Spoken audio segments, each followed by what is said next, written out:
कोल्हापूर जिल्हा काँग्रेस कमिटीचे सचिव संजय पोवार-वाईकर आणि पोवार-वाईकर कुटुंबियांच्या वतीनं आमदार सतेज पाटील आणि आमदार तुराज पाटील यांच्या वाढदिवसाचं औचित्य साधून गेल्या 10 वर्षांपासून विविध सामाजिक उपक्रम राबवण्यात येतात।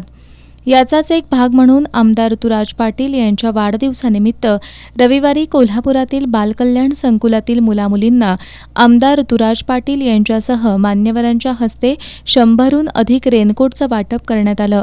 यावेळी बोलताना आमदार तुराज पाटील यांनी डॉक्टर डी.वाय. पाटील कुटुंबीय आणि बालकल्याण संकुलाचे जुने ऋणानुबंध असल्याचं सांगितलं। Doctor D Y. पाटील कुटुंबियांच्या वतीनं या बालकल्याण संकुलातील मुलामुलींच्या शिक्षणासाठी आधार देण्याचं काम सातत्यानं सुरू आहे।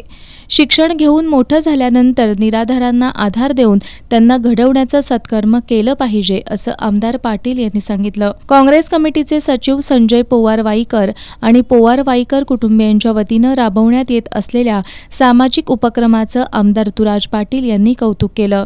बालकल्याण संकुलाच्या मानद कार्यवाह पद्मजा तिवले यांनी या बालसंकुलाला doctor D Y. Patil, Shantadevi D. Patil, doctor D Y. Patil अभिमत विद्यापीठाचे कुलपती संजय डी. पाटील, आमदार सतेज पाटील, आमदार तुराज पाटील यांचं मोलाचं सहकार्य लाभत असल्याचं सांगितलं। आमदार सतेज पाटील आणि आमदार तुराज पाटील यांच्या वाढदिवसाचं औचित्य साधून गेल्या 10 वर्षांपासून विविध सामाजिक उपक्रम राबवले जात असून या बालसंकुलाला नेहमीच सहकार्य केलं जाईल असं कोल्हापूर जिल्हा काँग्रेस कमिटीचे सचिव संजय पोवार-वाईकर यांनी सांगितलं। बालकल्याण संकुलाचे सहसचिव एस.एन. पाटील यांनी मनोगत व्यक्त केलं।